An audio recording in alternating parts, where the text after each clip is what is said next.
Good morning, everyone. Thank you all for tuning in so early on a Sunday morning. Thank you to Madalena and Paul for organizing this event. So my topic today, the Lunyu and the mysterious learning tradition of the early medieval period. So people, I hope are generally familiar with this phenomenon of Xuanxue, mysterious learning. Some of what I'm going to be talking about today, this is ground that's been covered by other people. Jonathan Makem, in his book about the commentarial tradition to the Lunyu, talks about the relationship between these early Lunyu commentaries and Xuanxue. I agree with him to a certain degree, but I take issue, or I disagree. I part ways with him significantly in others. So when we're talking about the relationship between Xuanxue and the Lunyu commentarial tradition, the figure of He Yan immediately comes up. And He Yan's an interesting figure. I'm sorry, I searched for an image of him, sort of a traditional image of him online. I couldn't find one. This is a picture of the Lunyu Jushu off of his Wikipedia page. And the reason He Yan is an important figure in talking about this topic is because, all of the schemata codicum of the Lunyu, all the texts that we work with today, all come through the gate of this Lunyu Jijia, this composite commentary that He Yan and a committee under his direction organized during the Zhengshi era, during the Wei dynasty. He Yan, of course, he's a sort of an enigmatic and ambivalent figure. I can't probably take credit for this metaphor. It might have been Mike Pewitt or maybe Eliza Sabatini who said He Yan's kind of like the Ziggy Stardust of Chinese intellectual history. He was riding on top of the world very briefly for a time up until his very violent death in 249. He was had consolidated a great deal of both political and cultural power in his hands. And then in a coup by the Sima family, he and really his entire clique of intellectual associates was destroyed. And the historical memory of He Yan is also kind of vexed. He, on the one hand, this Lunyu Jijia that he oversaw the production of really does become the standard text of the Lunyu for untold eons subsequently. But he himself, sort of his historical reputation is ambivalent at best, very negative at worst. He's finding, this is a famous essay by a writer writing in the Eastern Jin, says that He Yan and his associate Wang Bi were worse than the tyrants Jie and Zhou because of what their involvement with Xuanxue had done to the larger tradition of the classics. So, how is it that such an ambivalent, such a vexed figure comes to play such a seminal role in the transmission of such an important text? And I think in order to understand this, one has to understand the nature of the Xuanxue movement.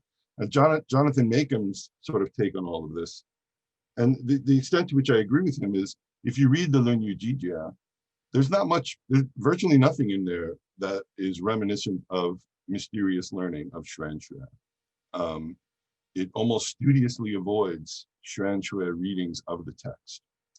So Makem's conclusion as well, the tradition associating He Yan with the production of this text is probably wrong, right? That we, given everything else we know about He Yan, we know that he was very closely associated with Xuanxue. The fragments of his surviving writings corroborate that.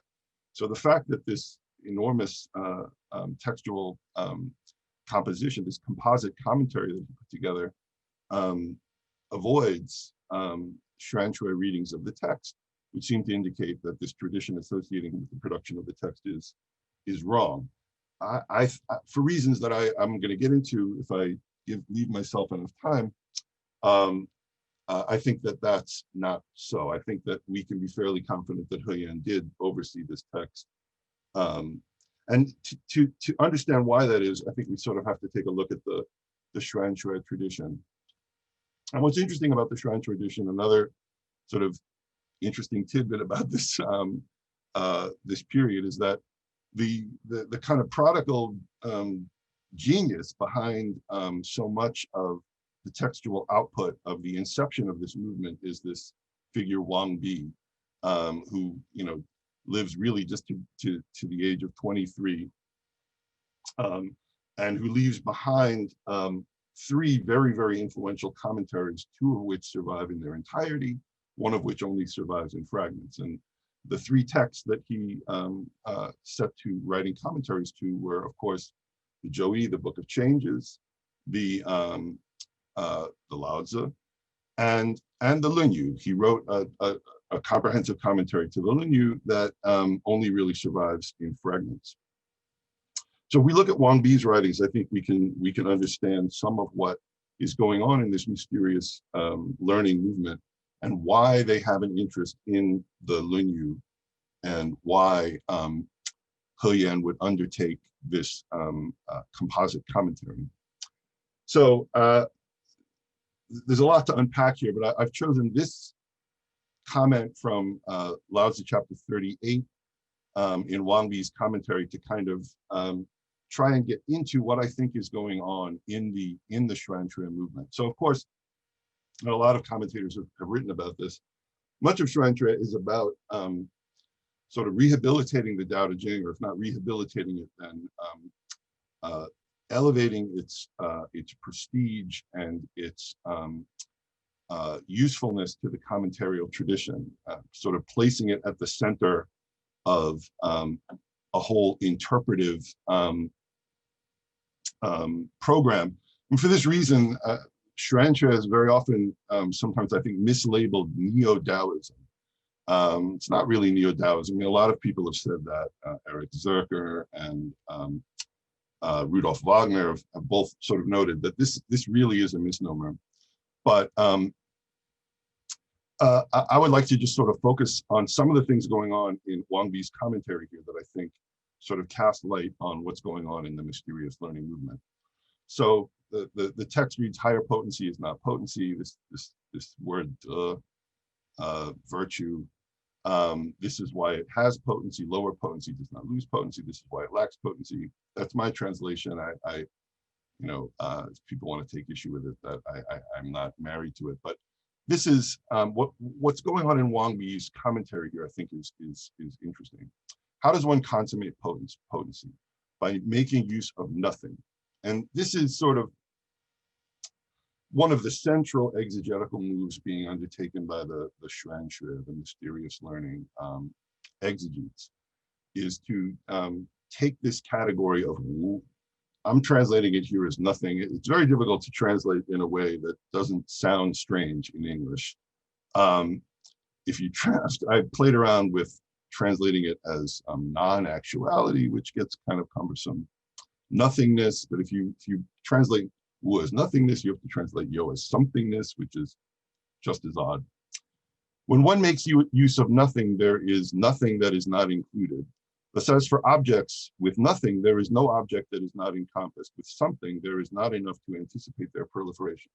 So the basic move here, and this is not new to the juncture or to the way, is to say, look, and this is sort of drawing off of other portions of the Lao Tzu. If you look at physical objects in the world and you examine their tangible qualities, color, shape, size, whatever, of course, there's this great proliferation. But we know that all objects only have individuated existence because of the absences. Right? A house becomes a house because of the empty spaces. A bowl becomes a bowl because of the empty space. So when you focus on something, the world becomes a very confusing and very variegated place. But if you focus on nothing, the nothingness that shapes phenomena is universal, ubiquitous, um, uh, everywhere the same, always comprehensible. So, uh, and what they're doing here is sort of moving for a new, I mean, what's at the heart of this movement is a concern about an anxiety about the readability of texts, especially ancient texts. How can we claim to be informed by ancient texts if ancient texts are talking about phenomena that are so variable, so changeable, and that are so removed from us in time, so alienated from us in space? How can we ever claim to be informed by these texts? And, you know, this is a reaction to a commentarial tradition that they inherited from the Han, which said, well, one of the reasons why we can claim to be informed by ancient texts today is because these ancient texts inscribe cosmic models. And the cosmic models are accessible for us to examine. So if we have doubts about what the text means, we can always look at the heavens, the earth, the stars, the 5 phases of Qi, and we can clarify what the meaning of the text is. And by the time you get to the Wei Dynasty, the Zhengshi era, that mode of exegesis, that mode of textual interpretation is kind of collapsing under its own weight. It's gotten very complicated. I think more importantly than that, people's faith in the regular order of a well-structured cosmos had been undermined by the general political chaos that everyone was experiencing. So, you know, the kind of, the exegetical systems that were based on correlative cosmology that have been promoted in the early Han by figures like Dong Zhongshu and Jing Fang are ebbing in people's faith in those commentarial traditions is ebbing. What the Shuangzi exegetes are proposing is, look, they're proposing a kind of Copernican revolution, right? If you know, the way Copernicus said, well, if we put the sun at the center of the model, everything becomes simpler. The Shuangzi advocates are saying, well, if we switch from looking at something to looking at nothing, if we switch from looking at the tangible elements to looking at the these gaps, these elisions, then everything becomes much more comprehensible. And so there is not enough to anticipate their proliferation. This is talking about the inevitable complexity and self-contradictory nature of these correlative cosmological schemes. And he goes on to say, for this reason, though heaven and earth are vast, they have nothing as their heart. Though the sage king is great, he has emptiness as his sovereign. Thus it is said that if one examines the Fu hexagram, one will see the heart of heaven and earth. If one contemplates the winter solstice, then one can see the perfection of the former kings. This speaks to this anxiety about the comprehensibility of ancient texts. Right? How can we reach that far back into the past? Well, I mean, think about the year, right? Any year, the tangible elements of any year, the weather, the heat, the rain, all of those things will differ. But the winter solstice is this moment of dormancy. Is you know, at least the claim of the text is that it's ever the same, that the world returns to this low ebb, the same point every year. And at that same point every year, all of the proliferations of tangible qualities that the subsequent year is going to contain are latently present, so that, you know, we can focus on that moment of nothing, and have a handle by which we can understand all of time. And, you know, this doesn't only apply to the objective world, it applies to the subjective world too, because our minds work the same way. However different our thoughts and feelings and perceptions might be, the moments of stillness that separate them, you know, that we have kind of solstices of the mind, those remain uniform, the same for all people, so that in the gaps and illusions in our thinking, in the gaps and illusions in our textual expressions, we can latch on to moments of significance that allow us to be informed and to comprehend. And we can see this happening in Wang Bi's commentary to the Lunyu. So in his commentary to Lunyu 7.6, the master said, set your aspiration on the way, grasp potency, lean on humaneness, and wander in the arts. Wang Bi's commentary to this, the way is a signifier of nothing. Right? So there is nothing it does not comprehend, nothing that does not arise from it. Figuratively, it is called the way. Solitary and formless, it cannot be given an image because the way cannot be touched bodily, thus one only aspires to it. So here, of course, he's looking into the words of Confucius himself and saying, look, what is, for these other things, potency, humaneness, the arts, we can tangibly interact with them. We can grasp one, we can lean on the other, we can swim in the next. For the way, we can only aspire to it because it is a signifier. It is confined to this realm of nothing. It is confined to this realm of emptiness. So it's only sort of approachable in the imagination, in the mind, whereas these other qualities are tangible. So in this passage, Wang Bi is effectively turning Confucius himself into a Xuanxue exegete. Right? He's saying, yeah, here you can see that Confucius's perspective on the way texts work is basically the same as ours.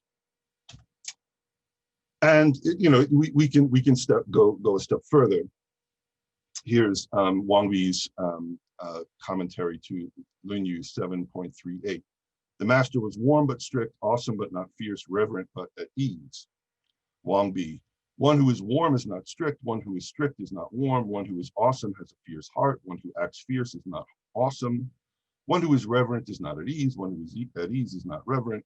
These are the usual names of diametrical opposites. If one is warm yet able to be strict, awesome yet not fierce, reverent and able to be at ease, then this is the completion of the principle of the impossibility of naming. Thus, in the supremely harmonious blend, the five flavors do not take form. In the greatly complete music, the five notes are indistinguishable. When the substance is perfectly alloyed, the five materials have no name. So here we see that not only did Confucius share the Xuanxue exegete's perspective on how texts work, but Confucius himself embodied the sage ideal that Wang Bi and his intellectual affiliates are reading into all of these texts.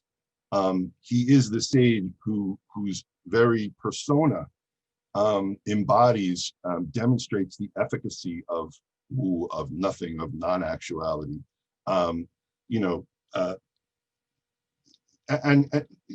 This works both in understanding the persona of Confucius himself and of understanding the text. Because the way the text of the Analects is demonstrating this to us is through a kind of what Wang Bi interprets as a typical Xuanxue move, right? We can't understand Confucius in this passage through any of the tangible qualities that it attributes to him. We have to understand him in the gaps, right? It's in the gap between warmth and strictness, in between awesomeness and fierceness. In those elisions, in those spaces of Wu, that's where we grasp the real Confucius. So that the Analects provides an instance of both how the Xuanxue sage ideal is valid, but also how their way of reading these texts works to help us understand these texts.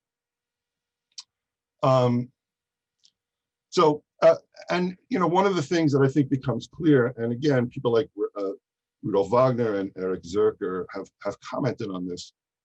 In this early generation of Xuanxue scholarship, one of the reasons that reducing all of this to neo-Taoism is a misnomer is that they're not constructing a message of retreat or eremitism or iconoclasm. All of these exegetical gymnastics are being deployed to pretty conventional ends. He Yan and his confederates were all really interested in running the empire. He was a political as much as a cultural and intellectual leader. So here Wang Bi, this famous passage, which is very often sort of interpreted as laying out a personal pedagogy. The master said, stimulated by poetry, established by rites, perfected by music. You know, many generations of commentators have read this as applying to individual questers, individual literati. But Wang Bi says this saying contains the order by which governance is enacted. And he goes on that his comment is very, very long, but he says that all of these things are describing the order in which poetry, rites, and music are applied to the people at large by way of keeping the realm in order. So this isn't, you know, this isn't, not only is it not eremitism, but it's not even really an alternative vision of government like that being promoted around the same time by groups like the Yellow Turbans. This is a pretty conventional sort of classical understanding of you know, the role of culture and the role of texts in the governance of the empire. So what the Shrantra advocates are trying to do is, again, it's about restoring people's faith in texts. And that sort of brings us back to the question of He Yan's overseeing this commentary. You know, why would He Yan, if he was such a genuine Shrantra activist, why would he oversee this composite commentarial tradition that basically absented all of these interpretations from the text? And I think that this tells us something, on the one hand, about the Shrantra movement, but it also tells us about the Lunyu itself, the nature of the text of the Lunyu. You know, this is something that I took away from our discussions yesterday, and I'm going to try to stick within my time here, but I think we can see that on the one hand, the Lunyu was a text that was very interesting to people all through the early imperial period, all through the Han. On the other hand, you know, it is this fluid text. So, you know, if I'm right about this early generation of Shrantra advocates, that they're trying to raise the Lunyu up into a place of canonical authority. They're trying to place it alongside the Book of Changes and the Tao Te Ching, the Lao Tzu, as you know, one of three keys to an entirely new universe of interpretive endeavor. One of the things you have to do in that regard is fix the text. I mean, fix it meaning to arrive at some kind of consensual understanding of what's in the text itself. And that, I think, is what He Yan and his committee, what He Yan in particular set out to accomplish with this committee, that the text was too fluid going into the Zhengshi era, as compelling as it was. And what I've got on this slide is, you know, I know Charles has written a little bit about this question of the Qi Lunyu, whether it existed or not. This is sort of a piece of speculation by a Qianlong era Kaozheng scholar, Zhang Tao. I lifted this out of the Yuhan Shenfang Ji Yishu. He proposes that we can find one of the passages from the old Qi Lunyu at the beginning of the Ping chapter of the Li Ji. You know, we can go into why he feels that that this is exemplary, but you know, if you look at, and I'm sorry, I didn't provide a translation of this passage. It's basically Zigong asking Confucius about why people value jade but not soapstone. And Confucius goes into this long answer in which he talks about all of the different qualities of jade and how they correlate to the different values and virtues within the Confucian moral system. Because jade, its glossiness resembles humaneness, and you know, all of these. He goes into various correlations, and this is exactly the kind of passage that would have been very useful to the commentarial project of somebody like Dong Zhongshu or Jing Fang. Right? This would have been very useful to someone who wanted to say, yeah, you know, Confucius and his disciples were engaged in exactly the kind of correlative thinking that we were. And you know, if that, and that being the case, if this were in this extra added chapter of the Qi Lunyu, so the Qi Lunyu is supposed to have been longer by the other versions of the Lunyu by 2 chapters. One of them was called asking about Wen Wang, asking about the king, which Zhang Zhentao thinks is a misreading for Wen Yu, asking about jade, and this was the opening chapter of that essay, asking about jade. And if it's true, and in Charles's essay on the archaeological evidence pertaining to the Qi Lunyu, again, there's the one line that was recovered from the excavation, sort of opens up the same kind of possibility that what was happening in this extra chapter was sort of larding elements into the Lunyu that would have made it very amenable to sort of thinking of Confucius and his early disciples engaged in this kind of correlative cosmology. So I think that that's, you know, largely one of the issues at the heart of Heyan's project, is to say, all right, we're going to fix the text, and we're going to fix it within the range that excludes these other things. And the reason, you know, the Lunyu Jijia basically compiles together, constructs a critical text by taking, I think, 8 different commentaries and merging them together to produce one critical text. And so, you know, what Heyan was able to do is say, yeah, you know, we have these 8 very authoritative commentators, and they all agree that this Qi Lunyu stuff doesn't belong in there. So, you know, what I take from this is that, yeah, the Lunyu was in a sense a fluid text, but that there were general sort of fields of consensus about what belonged in there and what didn't. And I think that this Qi Lunyu material may well have been an attempt by some scholars in the Han to sort of shoehorn material into the Lunyu that really hadn't really been in there at the outset, that didn't have the same kind of authoritative pedigree as the material that eventually formed the consensual basis of Heyan's text. And I'm gonna get out of my screen share. Sorry, this is always do I have any time left, Madalena, or no? Have I run out of time?